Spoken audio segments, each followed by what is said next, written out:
recovery mindset. A faith-based recovery mindset takes into account to the whole gospel, which means what? You're not just sitting around and waiting for someone else to do the work. A faith-based recovery mindset understands that faith without works is dead. That's what the Bible says. Faith without works is dead. You can't just sit around waiting for somebody else or something else to kind of move in your situation. A faith-based recovery mindset, says, I want to move forward in my life. I'm going to be what God has called me to be despite my mental illness, despite my voices, despite hearing depression. What do I need to do? What do I need to do to manage my illness? I know I have an illness that is a ongoing illness. It's a persistent illness.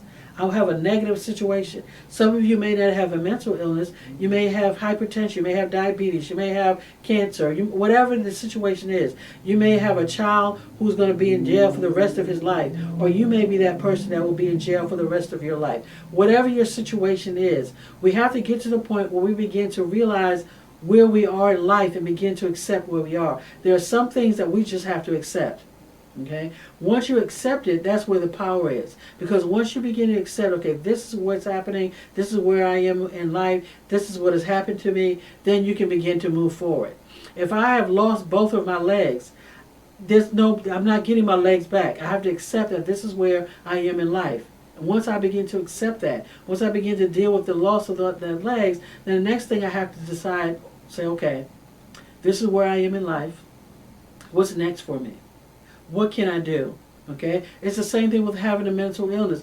God, when we talk about healing, some people, whatever it is, may be healed instantly. Some people may be healed along the way. And some people may get their healing on the other side. Whatever the case is, you can't be disgruntled and be mad because of where you are, your life situation. No, you have to look at where you are with your life situation and say, this is where I am. Okay, God, what is the strategy? What is the plan for me?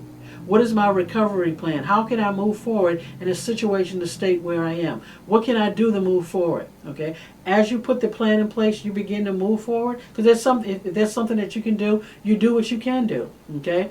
You do what you can do. Like if I don't have any legs, I can find out about, what are the options? What are the strategies? How can I get around? Just using that for an example.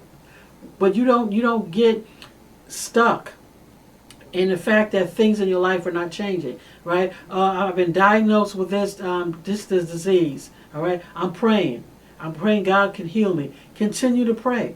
But as you continue to pray, don't forget that there are other things that you could be doing as well, depending on what the disease is.